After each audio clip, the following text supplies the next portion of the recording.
Kama hii mwezi unaona charity zote zimepangwa hii mwezi. Tafadhali hii mwezi kiisha. Hiyo Disemba watu wapige shughuli nyingine. Sasa sherehe ya kufunga kama Youth Culture Mtembea Kenya sisi wenyewe. Wewe ndio Youth Culture, wewe ndio Youth Culture. Mimi siko hapo. Like sasa penye tunaelekea hii sherehe ya kuvuka mwaka. Mtembea Kenya.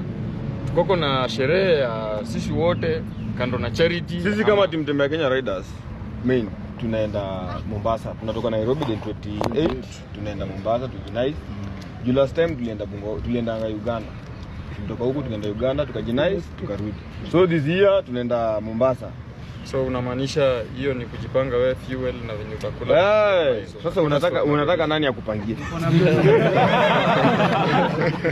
Nikuuliza tu kuna mzee hapa alikuwa amenyamaza tuna hiyo swali. Kuna mtu alikuwa amenyamaza inampinya lakini haijuliza. There's no way bike ni yako.